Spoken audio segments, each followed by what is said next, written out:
You've got to draw on the collective unconscious, on audiences' fears. We're afraid of a lot of things in this world. There's probably more fear than there is confidence about everything, about assassins from political movements that maybe will do you harm.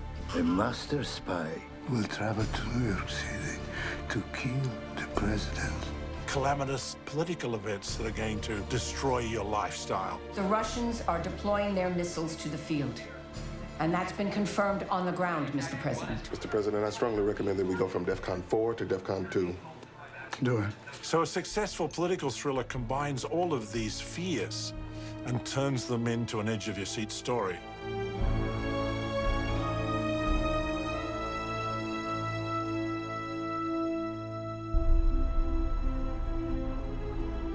Phillip and I worked together 10 years ago on a film.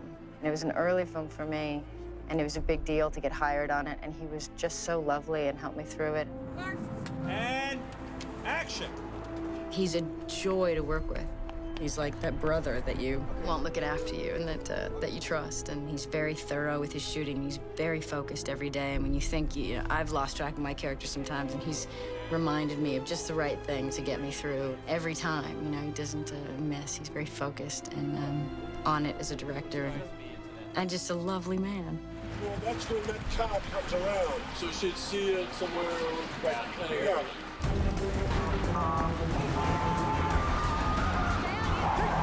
Hold your fire! Salt! Down!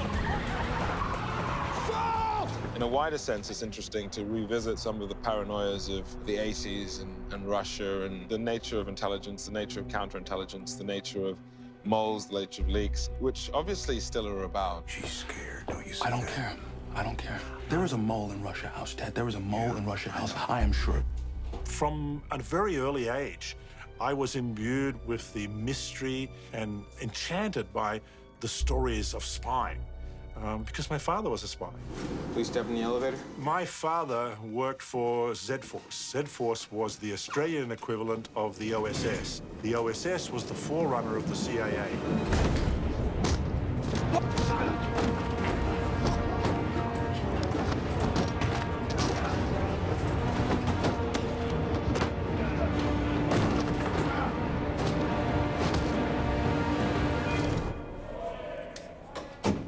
I grew up on stories of my father's omniscience, the power that was given to him as a spy, the secret rendezvous, the training.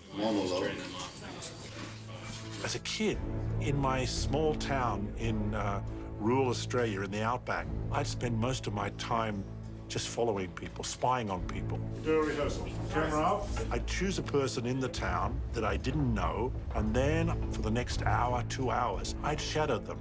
I'd follow them wherever they went, trying to watch them, see what they were doing. Sometimes it was quite embarrassing, but never be seen myself. Okay. I wanted to be a spy. And the way I got to do it, because I'm too scared to have really taken it on, was to make movies about spies. Hey, Mark. Hey, Mark. Set. And action. Well, every director has their own rhythm, and Phillip's rhythm is very specific into the actors, I think. You do me a favor? Yeah? You babysit Bert for me? Oh, yeah. There's total concentration on what they're doing and what is the inner dynamic of what is happening in each moment. What you doing? You doing homework? Yeah, math. Algebra. I hate math. You can feel what he wants the crescendo of the performance to be, and is always looking for that. So I think one of the things about this movie is performances are uniformly great. Back off! Somebody is setting me up! Don't make me put you down, Salt. Put the goddamn gun down. Get yourself up now. Come on, Ev. No! Do what he says. Face down, Salt. Sort this out, I promise. I gotta bring you in, Salt. It's over. Face down. Somebody's going to try to kill the Russian president. You know that. Do something about that. Come in and tell us That's what what you you should know. be worried about. There's nowhere to run. Quit now. I didn't do anything. Working on this film was all about working with Phillip Noyce, someone that both as an actor and as a fan of film and as a director, I really, really wanted to watch work. What we need to do is, as you go in, you gotta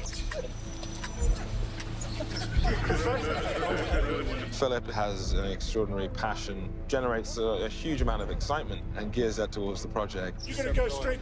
Okay, come on, back. Being around him just really elevates the piece and everybody around him. You're gonna go straight at him. Right in his face, yeah? And don't be afraid of the camera, just straight into him. Back up, come on. And then go past him. Open it up, get back. Open it up. Move. Okay, take it easy. He is unbelievably passionate. In fact, knowing Phillip back in Los Angeles before we started production, he was sort of the opposite. He sort of sat down, he was quiet, and it was almost amazing. It was like a Jekyll and Hyde thing where suddenly he's running all over the set, tons of energy, tons of passion, you know? Background. Action!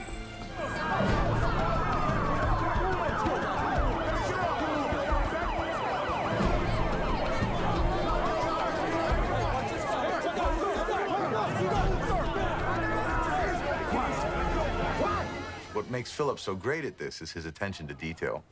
And I think a lot of that comes from his own research. He's very specific about everything you say and everything that you do. Minute little details about what a desk would look like for a child in 1980 in the middle of Russia. And you'll really understand why this is funny to have this cartoon character, because this is symbolic of this, because he's learned so much. And we were crawling with CIA officers and Secret Service officers during the shooting of this film, and it was a really great resource to say, would that happen? He's researched everything about Chiwetel's type of character, my type of character, so he helps all of us really fill in our characters. All the details of every scene were researched over and over again, so that when the audience watches this larger-than-life fiction, it's underpinned by very real details. And so you're watching people who are in extraordinary situations, but they seem to be doing things that appear to be very, very real. So you don't have to suspend disbelief.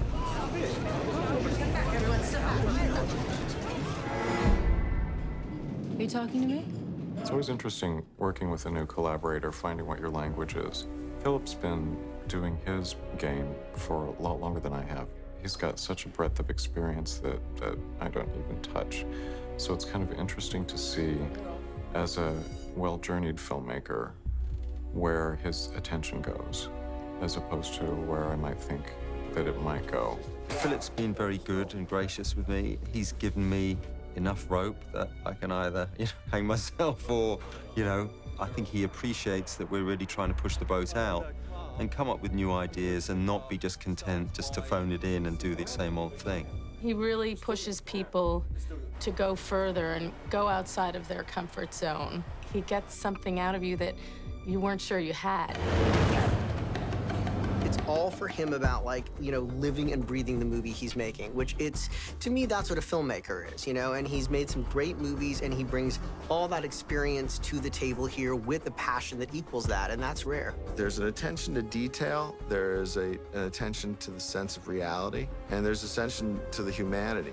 It's not often you get all three of those elements happening in one of these kinds of movies. Sometimes the politics overrun the movie, or sometimes the action overruns the movie, and Phillip really keeps a really good balance.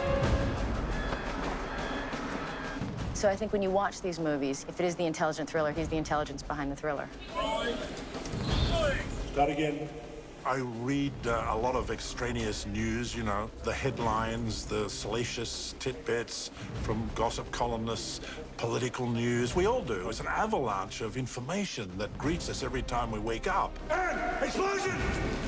I hope, for audiences watching one of these political thrillers that I make, that it's like the news that grabs you being turned into edge-of-your-seat cinema.